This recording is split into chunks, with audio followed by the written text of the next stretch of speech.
Good morning, y'all. Today we're going to tackle some of the most influential literature in human history, the Hebrew Bible. These texts have shaped not just Judaism, but Christianity, Islam, and Western culture as a whole, and they've done it for thousands of years. That's staying power, y'all. This here is a Torah scroll. The Hebrew Bible was originally written in scrolls, just like this one, and to this day, Torah scrolls are still handwritten by special scribes who follow ancient traditions. Every letter has to be perfect. No pressure, right? Before we dive in, I want us to check our assumptions at the door. Many of y'all might have grown up with these stories as religious texts. Others might be encountering them for the first time. Today, we're looking at them as literature, as stories that have survived millennia because they speak to something deep in the human experience.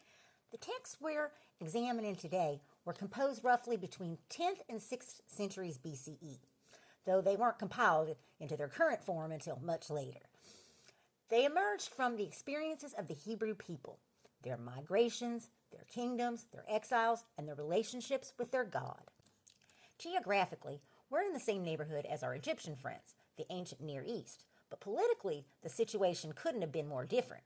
While Egypt was the superpower of its day, the Hebrews were what we might call the little guys. Their lands were sandwiched between mighty empires, Egypt, Assyria, Babylon, Persia, and they often found themselves conquered, occupied, and exiled.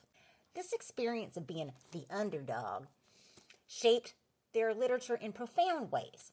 It's a literature of resistance, of maintaining identity against overwhelming odds, and of finding meaning in suffering. Today we'll focus on 4 major themes in Hebrew literature: monotheism, covenant, exile, and wisdom. Let's start with the first 2, which really set Hebrew literature apart from everything else we've read so far.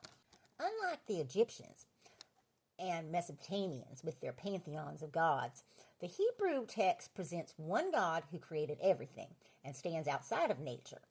This God doesn't just control particular domains like the sun or war. This God controls it all.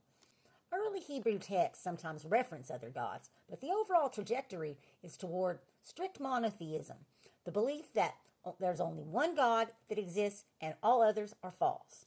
Now, the revolutionary thing about this God is the covenant, a binding agreement between God and humans. This ain't your typical God-human relationship. In Mesopotamia and Egypt, humans were basically servants created to feed the gods. But in Hebrew thought, humans were partners with God with responsibilities on both sides. Listen to this passage from Genesis. Then God said, "Let us make humankind in our image, according to our likeness, and let him have dominion over the fish of the sea, and over the birds of the air, and over the cattle, and over all the wild animals of earth, and every creeping thing that creeps upon the earth." Y'all hear that? Humans made in God's image, given authority over creation. That's a whole different ballgame from what we saw in Gilgamesh, when humans were created as an afterthought to do the gods' chores. Let's look at some specific texts, starting with Genesis. The creation stories in Genesis 1 and 2 establish a cosmic order that's fundamentally moral. Unlike the chaotic creation myths of Mesopotamia, where the world is formed of divine conflict, Genesis presents creation as an intentional act of a single deity who repeatedly calls it good. There are actually 2 different creation accounts in Genesis. The first is more cosmic and structured. In the beginning, God created the heavens and the earth, while the second is more intimate, with God forming Adam from dust and breathing life into him. These different accounts show us that the Hebrew Bible isn't a single book, but a library of texts from different perspectives. Now, speaking of exile, let's talk about the original exile story.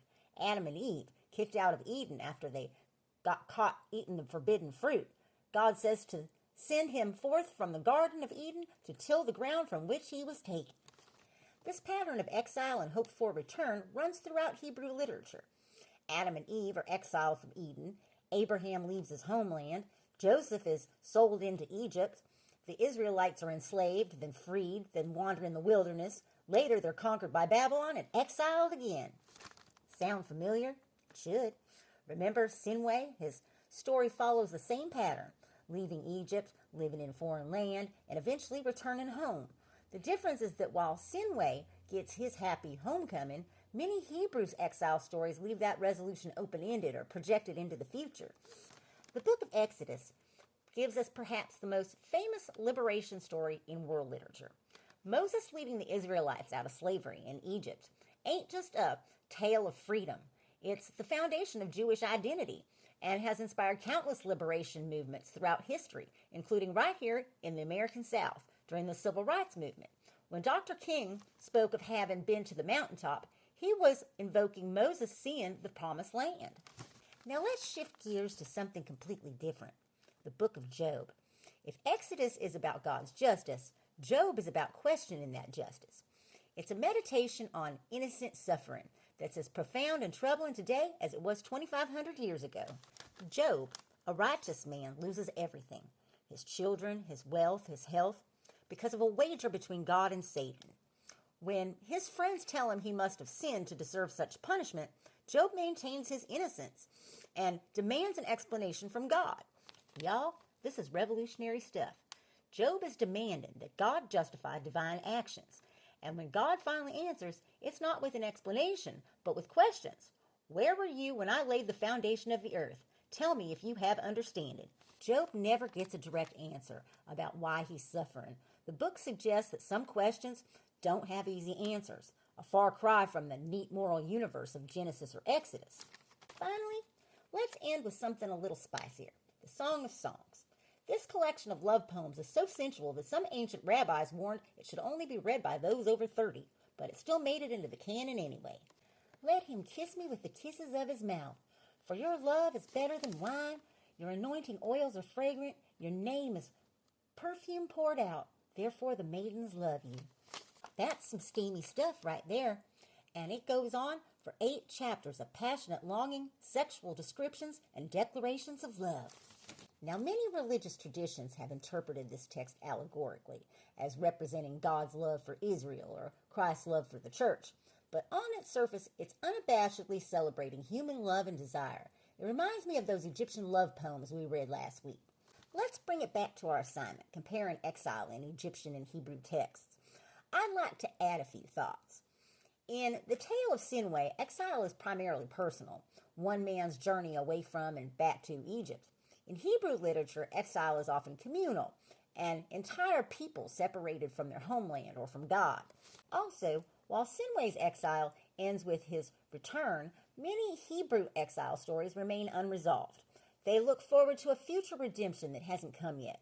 This creates a literature of hope and longing, a vision of a better world to come. For next Tuesday, we'll be jumping into ancient India. We'll be moving from monotheism to a different kind of religious thought, one that sees divinity as both one and many, both transcendent and immanent.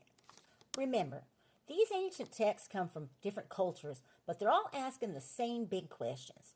Who are we? Why are we here? And how should we live? The answers might vary, but the questions are universal.